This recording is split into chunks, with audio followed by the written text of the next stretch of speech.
Hoy quiero hablarles acerca de una situación que Jesús constantemente tuvo con los judíos y es que siempre le estuvieron cuestionando: si eres el Mesías, danos una señal. ¿Qué señal tenemos de que tú sí eres el Cristo, de que tú sí eres aquel Mesías que estamos esperando? Y siempre insistentemente vivían probándolo, vivían como cuestionándole cosas, a ver en qué lo hacían caer, en preguntas respecto a la ley, muchas cosas para probar, para cuestionar si realmente él era el Mesías.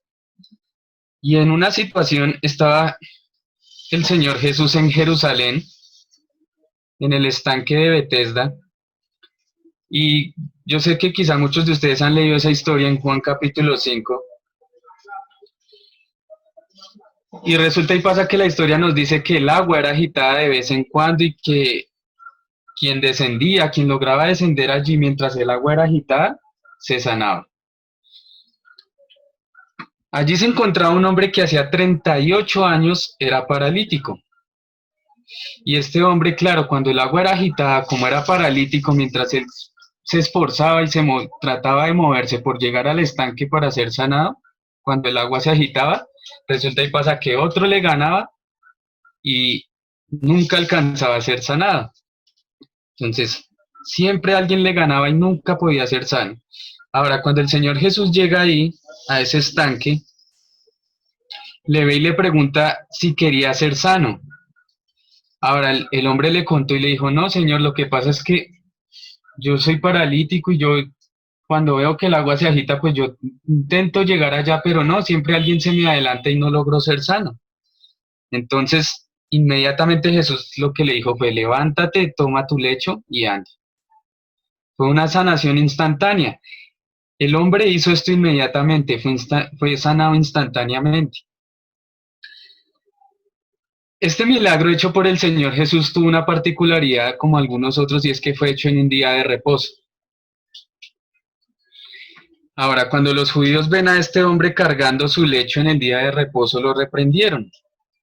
Entonces los judíos creían que hacer cualquier cosa era un trabajo. Claro, el día de reposo estaba reglamentado y no se debía hacer ningún trabajo, pero ellos absolutamente a todo lo consideraban como si fuera un trabajo. Y el hecho de verlo a él con un lecho andando, ya para ellos era un trabajo y por eso lo reprendieron. ¿Qué hace cargando su lecho en un día de reposo? Entonces este hombre les contó, les contó que había sido sanado, pero no sabía quién había sido. Le preguntaron: bueno, ¿quién fue el que te sanó? No, un hombre, pero él no sabía exactamente, en este momento, no sabía exactamente quién lo había sanado. Más tarde en el templo se dio cuenta que era Jesús quien lo había sanado, y fue y le dijo a los judíos: ah, ya sé, el que me sanó fue Jesús. Los judíos querían matar a Jesús por hacer estas cosas en el día de reposo. A lo que él les respondió de una manera fuerte: mi padre hasta ahora trabaja y yo trabajo. Les respondió: mi padre hasta ahora trabaja y yo trabajo. Ahora imagínense, cuando él les dice esta frase, era una razón todavía más fuerte para querer matarlo, porque se estaba haciendo igual a Dios. O sea, ya no solamente lo estaban acusando por quebrantar el día de reposo, sino porque se estaba haciendo igual a Dios. Eso lo encontramos en Juan 5 desde el 1 al 18. Les estoy resumiendo un poquito la historia como para entrar al contexto de cuando Jesús va a empezar a exponerles a ellos por qué razones debían creer en él. Jesús sigue argumentando, Jesús sigue argumentando y muestra que todo lo que él hace, sus señales, sus milagros, tienen la autoridad y la aprobación del Padre, que él tiene la potestad, Jesús tenía y tiene la potestad de juzgar y dar vida eterna. Eso lo encontramos desde el versículo 19 hasta el versículo 29 del capítulo 5. Y lo que vemos es que Jesús siempre hizo la voluntad del Padre. Ahora sí quiero invitarlos a que vayan conmigo a Juan capítulo 5, versículo 30. Juan 5:30. Y vamos a empezar a ver todo lo que el Señor Jesús les empieza a mostrar. Nos va a hablar de lo que quiero compartirles en esta mañana, de esos 5 testigos que Él muestra para indicarle al pueblo que él sí era el Cristo, que él sí era el que tanto esperaban, y para también mostrarnos hoy a nosotros lo mismo a través de la Escritura, para que nos convenzamos de quién es nuestro Salvador, para que tengamos argumentos también para mostrarle a los que no creen, que Jesús vino y mostró y dio todas las herramientas para mostrar que él verdaderamente era el Hijo de Dios. En Juan 5:30 nosotros encontramos lo siguiente, dice, no puedo yo hacer nada por mí mismo, según oigo, así juzgo y mi juicio es justo, porque no busco mi voluntad, sino la voluntad del que me envió, la del Padre. Entonces, Jesús siempre hizo la voluntad del Padre. Y es lo que les está diciendo a los judíos, lo que yo estoy haciendo es la voluntad de mi Padre, yo no me estoy saliendo de sus mandamientos, yo no me estoy saliendo de sus parámetros, es lo que les está diciendo a los judíos. Jesús sigue hablándole a los judíos y nos va a mostrar 5 testigos, que vamos a estar estudiando parte de ellos en esta mañana. 5 testigos con los cuales Él les comprueba que Él verdaderamente era el Mesías. Y vamos a ver que a pesar de que Jesús les muestra esos 5 testigos, muchos de los judíos seguían siendo incrédulos e incluso después de su resurrección seguían siendo incrédulos. Y también vamos a ver por qué fueron tan incrédulos, para que no cometamos el mismo error de ellos. Ellos podían comprobar que Él era el Mesías prometido. Jesús mismo daba testimonio de sí mismo y su testimonio era verdadero. Pero resulta y pasa que el testimonio de una sola persona no es válido, ¿sí? Él daba testimonio de sí mismo, decía, yo doy testimonio de mí mismo y yo sé que mi testimonio es verdadero, pero un solo testimonio no funcionaba, por eso él presenta más testigos. Versículo 31 dice, si yo doy testimonio acerca de mí mismo, mi testimonio no es verdadero. Necesitaba exponer a otros testigos. El testimonio de Jesús era verdadero, pero si él era el único que atestiguaba de él mismo, no era fácil que le creyeran. Por eso dice, si yo soy el único que doy testimonio de mí mismo, no es verdadero. Entonces era necesario que hubiesen otros testigos. Vamos a ir también ahí al capítulo 8 del mismo Evangelio de Juan. Capítulo 8. Y vamos a leer el versículo 13 y 14. Versos 13 y 14 dice lo siguiente. Entonces los fariseos le dijeron, tú das testimonio acerca de ti mismo, tu testimonio no es verdadero. Respondió Jesús y les dijo, aunque yo doy testimonio acerca de mí mismo, mi testimonio es verdadero, porque sé de dónde he venido y a dónde voy. Pero vosotros no sabéis de dónde vengo ni a dónde voy. Entonces, el testimonio de Cristo era verdadero, pero como él dice en Juan 5:31, el testimonio de un solo hombre no es válido, entonces voy a mostrarles más testimonios. Y es aquí cuando empiezan. Yo no los enlisté tal cual como están. Nuestro texto base para estas lecciones va a ser desde el versículo 31 hasta el 47 de Juan 5. Ese va a ser nuestro texto base, es en lo que nos vamos a estar centrando. Juan 5 del 31 al 47. Pero yo no enlisté los testigos como Jesús los está presentando ahí, los enlisté en otro orden, pero al fin y al cabo vamos a ver esos 5 testigos. Entonces, el principal de todos los testigos, del que dependen incluso los otros 4 testigos, es el Padre. El mismo Padre era un testigo de Jesucristo. Es nuestro primer testigo que vamos a estar viendo.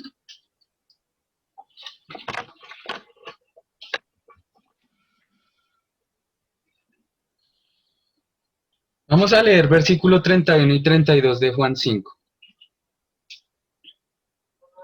Versículo 31 y 32 dice, si yo doy testimonio acerca de mí mismo, mi testimonio no es verdadero. Otro es el que da testimonio acerca de mí y sé que el testimonio que da de mí es verdadero. Como el testimonio de Jesús no era suficiente, era necesario que hubiese por lo menos otro testigo. Vamos a volver al capítulo 8 y vamos a leer desde el versículo 13, esta vez vamos a leer hasta el 18 nuevamente, pero vamos a leer hasta el 18. Ya habíamos leído 13 y 14, ahora vamos a leer hasta el 18. Dice, entonces los fariseos le dijeron, tú das testimonio acerca de ti mismo, tu testimonio no es verdadero. Respondió Jesús y les dijo, aunque yo doy testimonio acerca de mí mismo, mi testimonio es verdadero, porque sé de dónde he venido y a dónde voy. Pero vosotros no sabéis de dónde vengo ni a dónde voy. Vosotros juzgáis según la carne y yo no juzgo a nadie. Y si yo juzgo, mi juicio es verdadero, porque no sois yo solo, sino yo y el que me envió, el Padre. Y en vuestra ley está escrito que el testimonio de dos hombres es verdadero. Yo soy el que doy testimonio de mí mismo, y el Padre que me envió da testimonio de mí. Era necesario por lo menos un testigo más, y el Señor Jesús aquí nos está presentando al Padre. Era algo que la ley exigía. Entonces Jesús no podía llegar aquí a la tierra y presentarse él solo y decir soy el Hijo de Dios. Él necesitaba testigos, él necesitaba pruebas que confirmaran que él era el Mesías. Y era lo que la misma ley demandaba. Yo quiero que vayan conmigo un momento a Deuteronomio capítulo 19, versículo 15. Deuteronomio 19, 15. Dice la palabra del Señor. No se tomará en cuenta un solo testigo contra ninguno en cualquier delito ni en cualquier pecado, en relación con cualquier ofensa cometida. Solo por el testimonio de dos o tres testigos se mantendrá la acusación. Entonces, dentro de la ley de Moisés y los judíos para resolver cualquier situación era necesario la presencia de dos o más testigos. Dice, por el testimonio de dos o tres testigos se va a mantener una acusación. Y por eso el mismo Señor Jesús le cita la ley. En la ley está escrito que el testimonio de dos hombres es verdadero. Era lo que exigía la ley. Jesús nunca estuvo solo. El Padre siempre lo acompañó en todo. Vamos a volver a Juan, capítulo 8.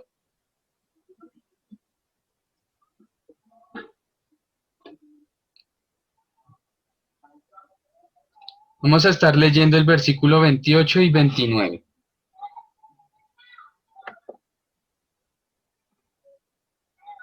Juan 8, versículo 28 y 29. Dice lo siguiente. Les dijo pues Jesús, cuando hayáis levantado al Hijo del Hombre, entonces conoceréis que yo soy, y que nada hago por mí mismo, sino que según me enseñó el Padre, así hablo. Porque el que me envió conmigo está, no me ha dejado solo el Padre, porque yo hago siempre lo que le agrada. Entonces el Padre siempre estuvo con él. Leíamos en Juan 5 y 31 y 32 que el testimonio de Cristo es verdadero, pero que había otro que daba testimonio acerca de él y su testimonio es verdadero. Un solo testigo no era suficiente para comprobar la naturaleza de Cristo, pero por eso él nos empieza a presentar otros testigos. En Juan 5, 37 al 38 encontramos, también el Padre que me envió ha dado testimonio de mí. Nunca habéis oído su voz, ni habéis visto su aspecto, ni tenéis su palabra morando en vosotros, porque a quien él envió vosotros, no creéis. El Padre daba testimonio de Cristo, el Padre claramente dio testimonio de su Hijo cuando él fue bautizado. Lucas capítulo 3, versículo 21 y 22. Lucas 3, 21 y 22. Le ayudo con esa lectura, hermano. Dice así. Claro que sí. Aconteció que cuando todo el pueblo se bautizaba, también Jesús fue bautizado. Y orando, el cielo se abrió. Y descendió el Espíritu Santo sobre él en forma corporal, como paloma. Y vino una voz del cielo que decía, tú eres mi Hijo amado, en ti tengo complacencia. Entonces, el Padre dio testimonio de Jesús cuando él fue bautizado. Vemos al Hijo ahí, vemos al Padre, esa voz del cielo que dijo, tú eres mi Hijo amado, en el cual tengo complacencia. Dice también que el Espíritu Santo descendió en forma de paloma sobre él. Entonces el Padre claramente dio un testimonio de Jesús cuando él fue bautizado. También lo hizo en otras ocasiones. Vamos a ver algunas otras ocasiones. Marcos capítulo 9, versículo 2 al 7. 6 días después, Jesús tomó a Pedro, a Jacobo y a Juan y los llevó aparte solos a un monte alto, y se transfiguró delante de ellos. Y sus vestidos se volvieron resplandecientes, muy blancos como la nieve, tanto que ningún lavador en la tierra los puede hacer tan blancos. Y les apareció Elías con Moisés, que hablaban con Jesús. Entonces Pedro dijo a Jesús: Maestro, bueno es para nosotros que estemos aquí y hagamos 3 enramadas, una para ti, otra para Moisés y otra para Elías. Porque no sabía lo que hablaba, pues estaban espantados. Entonces vino una nube que les hizo sombra, y desde la nube una voz que decía: Este es mi hijo amado, a él oíd. Listo, muchas gracias. Entonces, aquí también vemos que el Padre dio el testimonio. Ahora, la situación acá es que aquí solo habían 3 de sus discípulos, 3 de sus apóstoles. Estaban Pedro, Jacobo y Juan. Pero también tenemos otra parte donde el Padre mismo está dando testimonio de su Hijo. Miren que aquí vuelve a aparecer esta voz desde el cielo que dice: Este es mi Hijo amado, a él oíd. Era el testimonio, y aquí incluso Jesús está con Moisés y Elías, y lo que él quiere mostrarle a sus 3 apóstoles es que la representación de ellos, que era Moisés como el dador de la ley y Elías como como representación de los profetas, ya habían pasado a un segundo plano, que ahora la importancia era Cristo, que en él se estaba cumpliendo todo lo que Moisés y los profetas habían dicho, y el Padre estaba dando testimonio allí de eso. Pero todavía hay una situación más donde el Padre dio testimonio, y ya no fue solamente ante unos pocos, sino fue ante una multitud. El mismo Padre dando testimonio. Vamos a ir a Juan 12, capítulo 27, Juan capítulo 12, versículo 27 al 30. Entonces vino una voz del cielo: Lo he glorificado y lo glorificaré otra vez. Y la multitud que estaba allí y había oído la voz decía que había sido un trueno. Otros decían: un ángel ha hablado. Respondiendo Jesús dijo: No ha venido esta voz por causa mía, sino por causa de vosotros. Entonces miren que aquí ya no solamente tenemos a 3 apóstoles, sino es toda una multitud. Y lo que el Señor Jesús está diciendo, le está diciendo al Padre es: Padre, glorifica tu nombre. Y viene esta voz que dice: lo he glorificado y lo glorificaré otra vez. Toda una multitud escuchando esta voz. Ahora unos dijeron: no, fue un trueno lo que sonó. Otros dijeron: fue la voz de un ángel. El Señor Jesús lo que les está diciendo es: esta voz no vino por causa mía, sino por causa de ustedes. O sea, les estoy dando testimonio otra vez de quién soy yo, de dónde provengo. Era esa voz del cielo, la misma que estuvo con él en el bautismo, la misma que estuvo en esa transfiguración con sus 3 apóstoles, y es la misma voz que se está escuchando acá. Dice: no es por causa de mí, es por causa de ustedes, para que crean que yo soy el Hijo de Dios. El Padre también le dejó herramientas al Hijo para demostrar que Él era el verdadero Mesías. Entonces ya tenemos nuestro primer testigo, el Padre. Es el principal de todos, del que dependen los otros. Él dio testimonio, siempre estuvo con Cristo, dio testimonio en su bautismo, en la transfiguración, aquí ante esta multitud. Pero el Padre también le dejó herramientas al Hijo para demostrar que Él era el verdadero Mesías, y aquí es donde entra nuestro segundo testigo. El segundo testigo que Jesús enlista es el siguiente: las obras mismas que Él hacía. Es el segundo testigo que vamos a estar viendo. Juan capítulo 5, versículo 36. Mas yo tengo mayor testimonio que el de Juan, porque las obras que el Padre me dio para que cumpliese, las mismas obras que yo hago, dan testimonio de mí, que el Padre me ha enviado. Entonces, todas las cosas que Jesús hizo frente a los judíos eran más que suficientes para creer en Él. Vamos a ir al versículo 20 del mismo capítulo 5.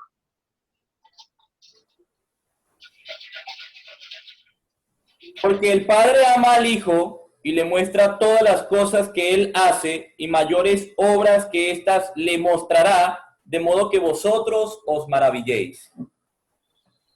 Si los judíos no podían creer en Jesús por ver a Él en un simple hombre, quizá decían: no, es que vemos a un simple hombre, entonces debían creer a lo que Él hacía. a sus acciones, a sus obras. Vamos a ir al capítulo 10, versículo 25. Ahí mismo, el mismo Evangelio de Juan, capítulo 10, verso 25. Son palabras del mismo Señor Jesús. Jesús les respondió: os lo he dicho y no creéis. Las obras que yo hago en nombre de mi Padre, ellas dan testimonio de mí. Listo. Y ahí mismo, hermano, por favor, 37 y 38, ahí está en la pantalla. Si no hago las obras de mi Padre, no me creáis. Mas si las hago, aunque no me creáis a mí, creed a las obras, para que me conozcáis y creáis que el Padre está en mí y yo en el Padre. Entonces, dice, las obras que yo hago en el verso 25 dice, ellas dan testimonio de mí. Ahora dice, si yo no estuviera haciendo las obras de mi Padre, pues no me crean, pero si las hago, aunque no me crean a mí, crean a las obras, para que puedan conocer y creer que el Padre está en mí y yo en el Padre. Eran más que suficientes.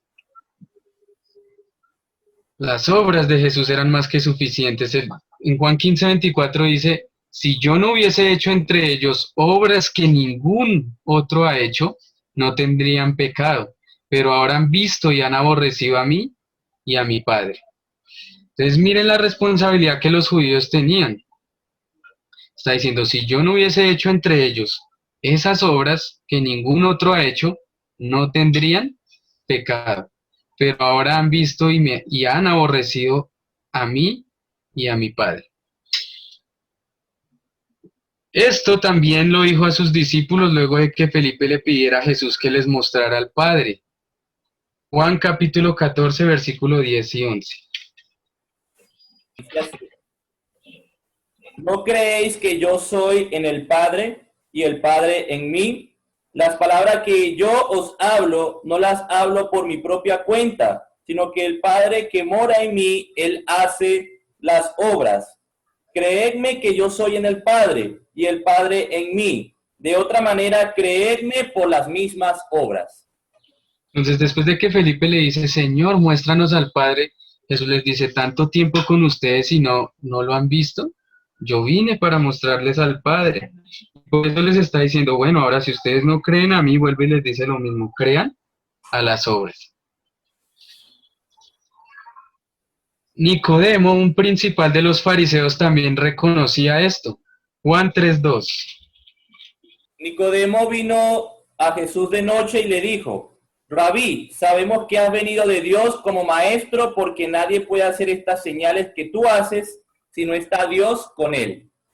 A mí siempre me ha impactado muchísimo este ejemplo y este hombre, porque él era un principal entre los fariseos. Él venía a Jesús de noche, siempre fue como un discípulo escondido de Jesús por temor a los mismos fariseos. Pero Nicodemo no dice, yo sé que has venido de Dios, dice, sabemos que has venido de Dios. Los fariseos sabían, todos ellos sabían, lo que pasa es que decidieron negarlo, prefirieron aborrecer a Cristo y al Padre, eran muy duros de corazón.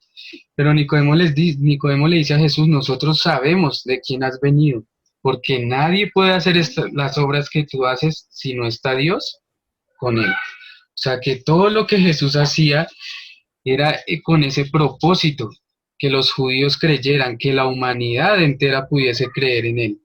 Nosotros, por ejemplo, no vimos sus milagros, no estuvimos ahí, pero miren que estos milagros que Jesús hizo y que muchos sí los pudieron ver con sus propios ojos, se nos relatan a nosotros con el mismo propósito que se hicieron para ellos, para que creamos que Jesús es el Hijo de Dios y que en Él hay vida eterna y que en Él nos podemos refugiar, que en Él hay salvación, que en Él hay perdón de nuestros pecados.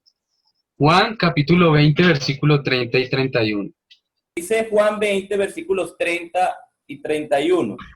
Hizo además Jesús muchas otras señales en presencia de sus discípulos, las cuales no están escritas en este libro, pero estas se han escrito para que creáis que Jesús es el Cristo, el Hijo de Dios, y para que creyendo tengáis vida en su nombre. Listo. Entonces miren que todos los milagros que nosotros encontramos en los evangelios están revelados para nosotros y se nos relatan con el mismo propósito con el que Jesús los hizo para los judíos, para que creamos. Dice, estos se han escrito para que creáis que Jesús es el Cristo, el Hijo de Dios, y para que creyendo tengáis vida en su nombre. Entonces, dice Juan, se hicieron muchas. A veces uno queda asombrado con tantos milagros que Jesús hizo, pero Juan dice, y se hicieron muchísimos más. Yo creo que no alcanzamos a imaginar la cantidad de señales que el pueblo pudo ver tan maravillosas. Dice, no están escritas en este libro. Y más adelante Juan dice, es que si se escribieran todo lo que Jesús hizo, no cabrían los libros sobre la tierra para contarnos todas las maravillas que hizo. Entonces el pueblo teniendo todo este panorama y viendo todas esas señales, y aún así muchos de ellos no creyeron. Entonces, las obras que vendrían a ser el Salvador eran esa muestra, era también ese otro testigo fiel de que Jesús estaba con ellos. Entonces, como veníamos diciendo, las obras que Jesús hizo eran más que suficientes. Y las obras que Jesús hacía incluso estaban profetizadas en las mismas escrituras que los judíos tanto leían los días de reposo. Vamos a ir a Mateo capítulo 11, versículo 4 y 5. Respondiendo Jesús les dijo, id y haced saber a Juan las cosas que oís y veis. Los ciegos ven, los cojos andan, los leprosos son limpiados, los sordos oyen, los muertos son resucitados y los pobres se les es anunciado el evangelio. Entonces, cuando Juan el Bautista estaba encarcelado, dice que él envió a 2 de sus discípulos y les dijo, vayan, pregúntele a ver si es al que esperamos o hay que esperar a otro más. Y la respuesta de Jesús es tan clara que les dice, vaya, díganle a Juan esto, que los ciegos ya ven, que los cojos están andando, que los leprosos son limpiados, que los sordos oyen, que los muertos son resucitados y que a los pobres se les está anunciando las buenas nuevas, el evangelio. Y esto era algo con lo cual la gente podía comprobar que Jesús sí era el Mesías que tanto esperaban. Vamos a ir a Isaías 35, versículo 4 al 6. Decid a los de corazón apocado, esforzaos, no temáis. He aquí que vuestro Dios viene con retribución, con pago. Dios mismo vendrá y os salvará.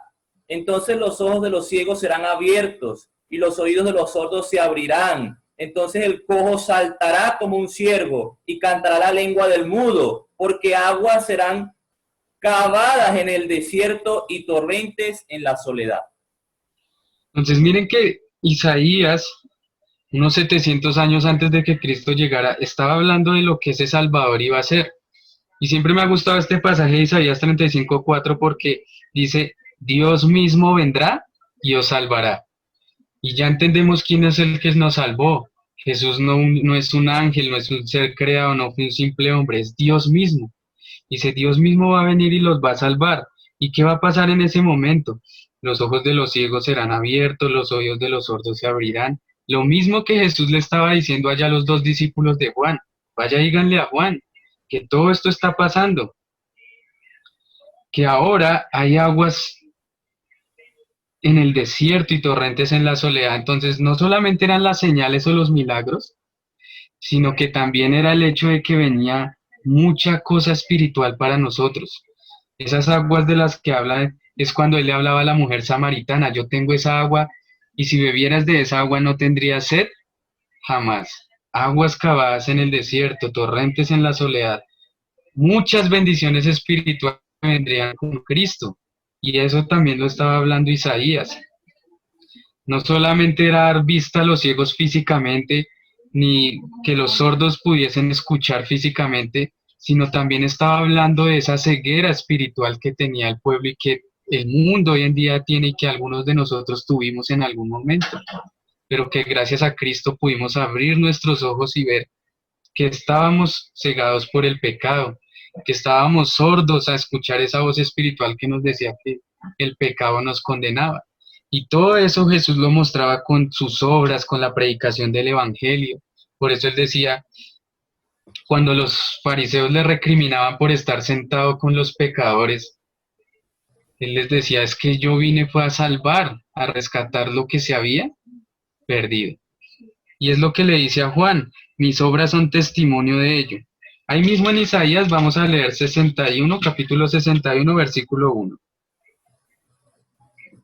Dice así: el Espíritu de Jehová, el Señor, está sobre mí, porque me ungió Jehová, me ha enviado a predicar buenas nuevas a los abatidos, a vendar a los quebrantados de corazón, a publicar libertad a los cautivos y a los presos apertura de la cárcel.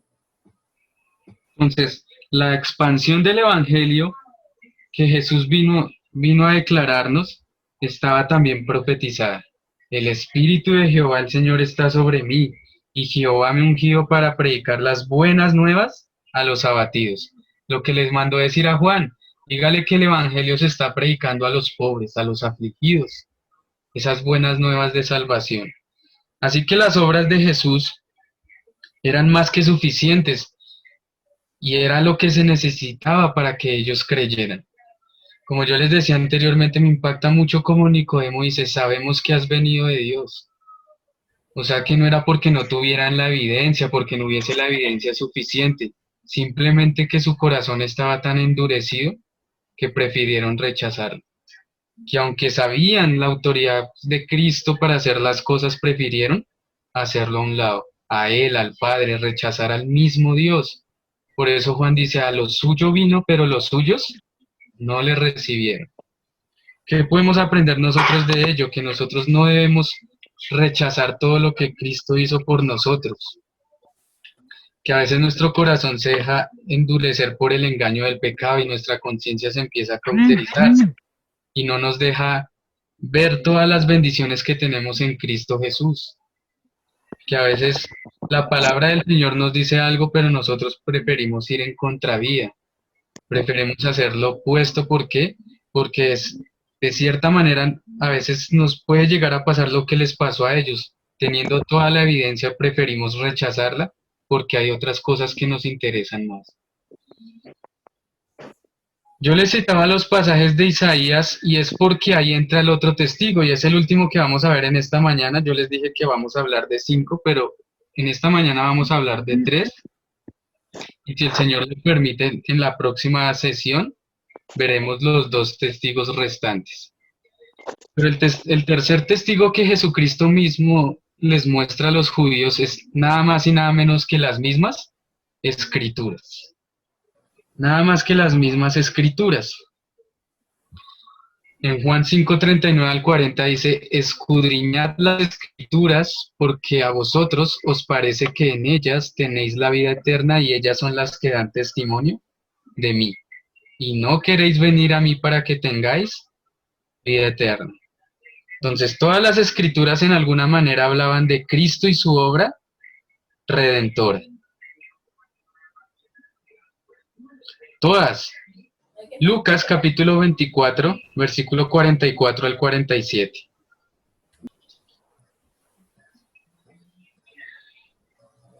Y les dijo: estas son las palabras que os hablé, estando aún con vosotros, que era necesario que se cumpliese todo lo que está escrito de mí en la ley de Moisés, en los profetas y en los salmos. Entonces les abrió el entendimiento para que cumplieran y para que comprendiesen las escrituras. Listo.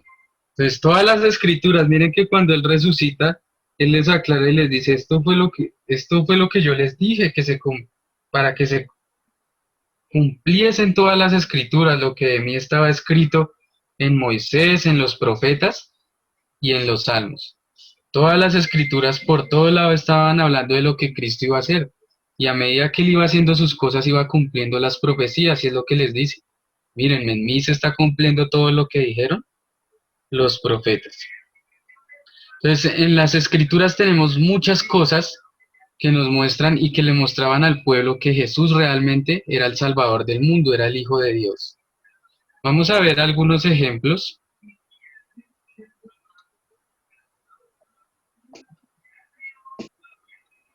Entonces vamos a ir viendo como estos paralelos de algunos ejemplos de todo lo en las escrituras. Miqueas 5:2 y Mateo capítulo 2, versículo 4 y versículo 6. Oye, pero tú, Belén Efrata, pequeña para estar entre las familias de Judá, de ti me saldrá el que será Señor en Israel, y sus salidas son desde el principio, desde los días de la eternidad. Listo. Y Mateo capítulo 2, versículo 4 al 6. Dice así: y convocados todos los principales sacerdotes y los escribas del pueblo, les preguntó dónde había de nacer el Cristo. Ellos le dijeron: en Belén de Judea, porque así está escrito por el profeta. Y tú, Judá, no eres la más pequeña entre los príncipes de Judá, porque de ti saldrá un guiador que apacentará a mi pueblo Israel. Muchas gracias. Entonces, una de las cosas que estaba profetizadas dentro de muchas era el mismo lugar donde iba a nacer el Señor Jesucristo, especificado tal cual la ciudad, en Belén. Entonces, era una de las muestras y cómo la escritura se iba cumpliendo en Jesús. Su ministerio también estaba profetizado. Vamos a ir a Isaías capítulo 9, versículo 1 y 2, y luego a Mateo capítulo 4, versículo 12 al 16.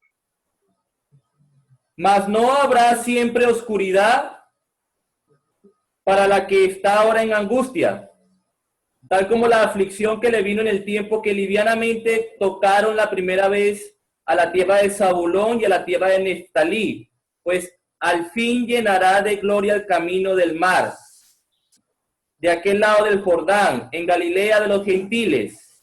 El pueblo que andaba en tinieblas vio gran luz, los que moraban en tierra de sombra de muerte, luz resplandeció sobre ellos. Mateo capítulo 4, versículo 12 al 16.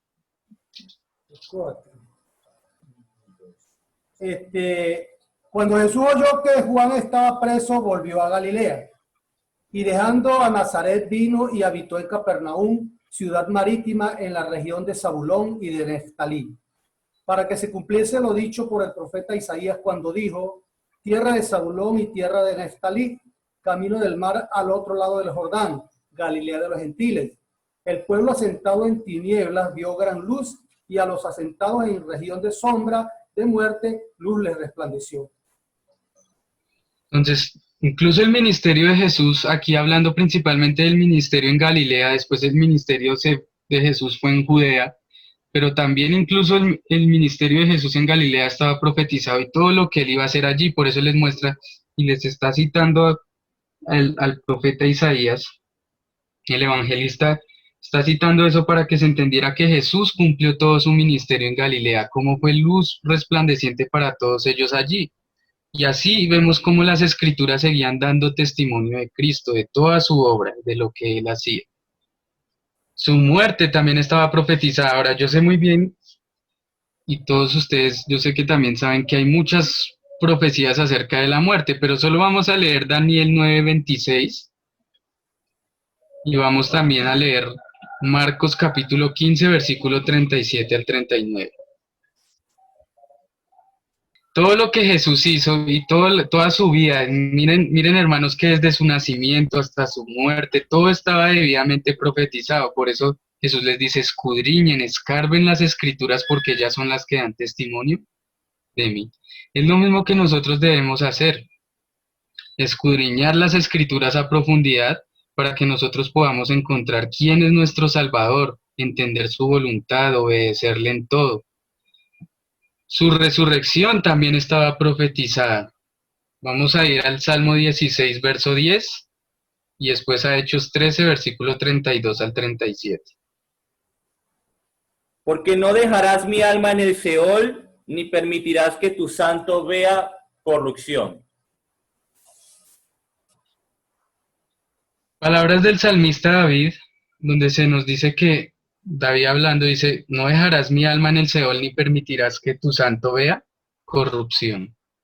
Pero más adelante Pedro nos va a explicar qué significaba esto. Si David estaba hablando de él mismo, hablaba de alguien más. Hechos 13, bueno, aquí cité al apóstol Pablo, Hechos 13, versículo 32 al 37. Dice así, y nosotros también os anunciamos el evangelio de aquella promesa hecha a nuestro Padre, la cual Dios ha cumplido a los hijos de ellos, a nosotros resucitando a Jesús, como está escrito también en el Salmo 2, mi hijo eres tú, yo te he engendrado hoy. Y en cuanto a que le levantó de los muertos para nunca más volver a corrupción, le dijo así, os daré las misericordias fieles de David. Por eso dice también en otro salmo, no permitirás que tu santo vea corrupción. Porque a la verdad David, habiendo servido a su propia generación, según la voluntad de Dios, durmió y fue reunido con sus padres y vio corrupción. Mas aquel a quien Dios levantó no vio corrupción. Entonces, ni que les decía que el apóstol Pedro, porque en Hechos 2 él también explica esto, y aquí en Hechos 3 es el apóstol Pablo quien está hablando. Explica eso, que David murió, que su sepulcro permanecía con ellos hasta hoy, que su cuerpo sí vio corrupción, se descompuso allí, que su alma está en el Hades. Entonces que David no hablaba de él mismo, sino de Mesías, y que había resucitado. Las escrituras claramente mostraban todo lo que Cristo hizo. Y mientras estuvo en la tierra, los judíos les está diciendo, miren las escrituras, miren que en mí se está cumpliendo todo, y aunque él todavía no había muerto, no había resucitado, muchas cosas de la escritura ya se iban cumpliendo en él. El lugar donde nació, cómo iba a ser su ministerio, las señales que iba a hacer, todo se estaba cumpliendo en él. Y nosotros hoy ya tenemos todo eso revelado completamente. Tenemos incluso, y algo que los judíos tanto estaban esperando, era el reino, y el reino eterno de Cristo también estaba profetizado. Vamos a ver estas citas, ya para ir cerrando este testigo que tenemos de Cristo, que son las Escrituras. Su reino eterno también estaba profetizado. Segunda de Samuel 7:16. Y será afirmada tu casa y tu reino para siempre delante de tu rostro, y tu rostro será estable eternamente. Un pacto que Dios hizo con David, donde se le dijo que su reino iba a estar para siempre, que su trono iba a estar estable eternamente. Salmo 89, versículo 3 y 4.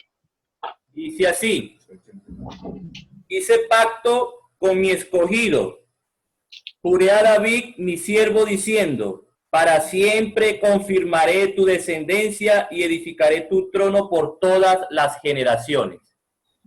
Miren que aquí en este salmo también se nos recuerda ese pacto que Dios hizo con David. Un pacto donde confirmaría su descendencia para siempre y donde edificaría su trono por todas las generaciones. Ezequiel capítulo 34, versículo 22 al 25. Dice así, yo salvaré a mis ovejas y nunca más serán para rapiña, y jugaré entre oveja y oveja, y levantaré sobre ellas un pastor, y él las apacentará. A mi siervo David, él las apacentará, y él les será por pastor. Yo Jehová les seré por Dios, y mi siervo David príncipe en medio de ellos. Yo Jehová he hablado.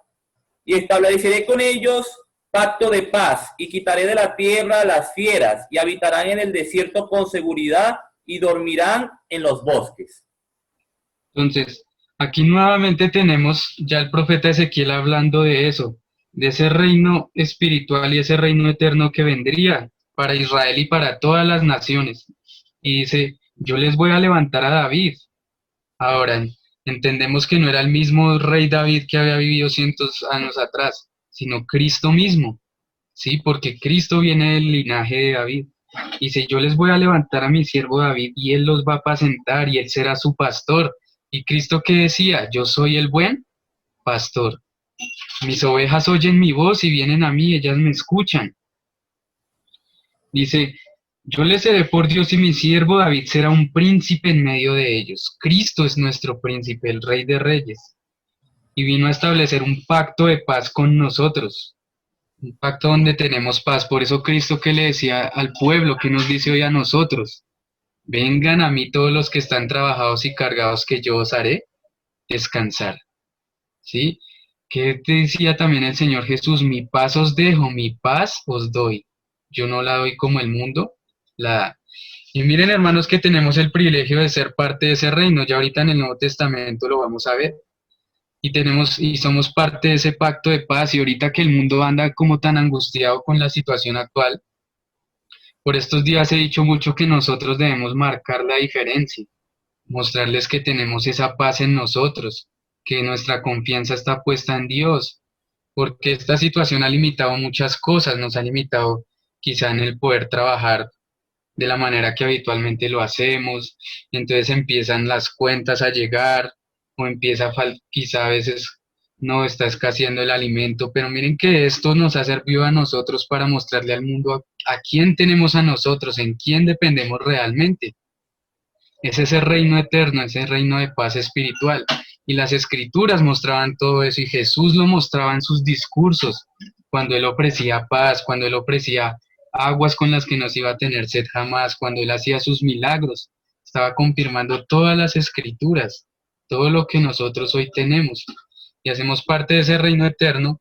Y esta situación, miren, hermanos, como yo les decía al principio, aunque nos ha limitado en muchas cosas, también nos ha permitido compartir de estas maneras y gracias a Dios también tenemos estos medios en los cuales compartimos con hermanos de distintos lugares y podemos animarnos y ver que no estamos solos en esta carrera, ver que hay muchos más luchando, ser parte de ese reino eterno que se le prometió a David y las escrituras hacen parte de ello. Y estamos nosotros aquí siendo parte de ese reino espiritual para consolarnos unos a otros, para motivarnos y para afianzarnos en esos testigos que Cristo nos mostró, el Padre mismo, las obras que Jesús hizo, que están reveladas y las mismas escrituras. Vamos a ir a Hechos capítulo 2, versículo 29 y 30 y versículo 36. Varones hermanos, si os puede decir libremente del patriarca David, que murió y fue sepultado, y su sepulcro está con nosotros hasta el día de hoy. Sepa pues ciertísimamente toda la casa de Israel, que a este Jesús, a quien vosotros crucificasteis, Dios le ha hecho Señor y Cristo. Y me he saltado, hermano, el versículo 30, que usted lo pidió también. Hablando de David, que murió y fue sepultado, y su sepulcro está con nosotros hasta el día de hoy, Pedro diciéndolo, dice el versículo 30, pero siendo profeta y sabiendo que con juramento Dios le había jurado que de su descendencia, en cuanto a la carne, levantaría el Cristo para que se sentase en su trono, ahí podríamos decir lo que dice el versículo 36. Sepa pues ciertísimamente toda la casa de Israel que a este Jesús, a quien vosotros crucificasteis, Dios le ha hecho Señor y Cristo. Exactamente. Entonces miren que aquí antes veíamos a Pablo explicando el mismo Salmo 16:10, ahora es aquí Pedro, y le está diciendo al pueblo judío, miren, las escrituras son ese testigo fiel. Le está hablando, le sigue hablando al pueblo judío y les está diciendo, miren, en cuanto a la descendencia de David se dijo que el Cristo se sentaría en su trono, y lo que está mostrando el apóstol Pedro aquí es que Cristo ya al resucitar y al ascender y al estar sentado a la diestra del trono de Dios, estaba sentándose en ese trono de David y en ese reino eterno. Por eso dice, ese al que ustedes mataron, al que ustedes crucificaron, Dios le ha hecho Señor y Cristo. Era el reino eterno. Y eso estaba profetizado. Por eso cuando Juan el Bautista apareció, que es el otro testigo del que estaremos hablando la próxima clase, y el mismo Señor Jesús que le decían al pueblo, arrepiéntanse porque el reino de los cielos se ha acercado. Y más adelante Jesús les dijo, hay algunos de ustedes que están aquí que no verán la muerte sin que antes hayan visto el reino de Dios venir con poder.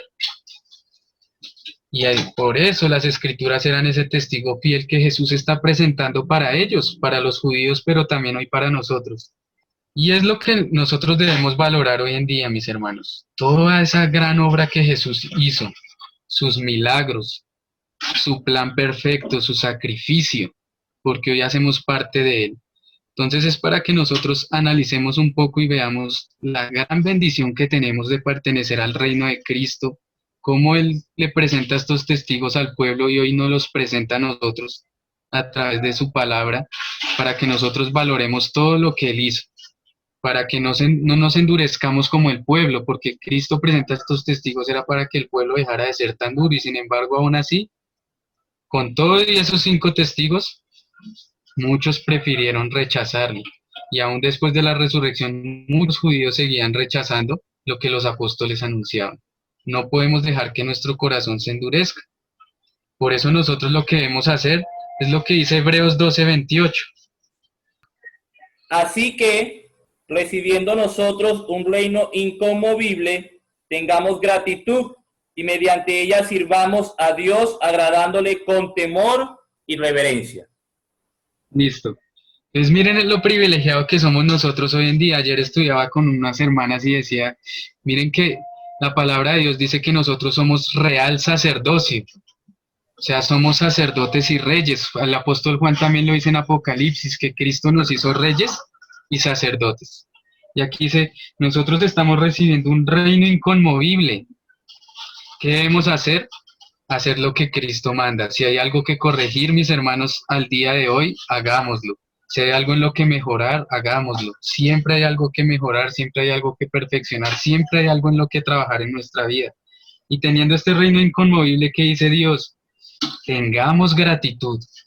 Miren que la palabra de Dios, Pablo dice, dando gracias a Dios en todo es en todo, por lo bueno y lo malo que pasa. Por eso Pablo, a pesar de que tenía enfermedades, de que era perseguido, dice, yo me gozo en eso. Yo doy gracias a Dios porque eso que, que muestra mi debilidad me hace más fuerte cada día. Y así nosotros, por medio de esta situación por la que el mundo pasa, también mostrar que a pesar de las limitaciones que tenemos, damos gracias a Dios porque no nos ha faltado lo necesario, porque compartimos incluso más. Yo creo que esto se ha prestado para tener más tiempo para la palabra de Dios, para predicarle a muchas personas, para agradecerle a Dios. Mire que el escritor de los Hebreos dice, tengan gratitud y mediante ella sirvan a Dios agradándole con temor y reverencia. Es lo que debemos hacer, mis hermanos, valorar los testimonios de Cristo para no cometer los mismos errores de los judíos y de esta manera ser dignos de ese reino eterno que Él nos presenta en esas escrituras.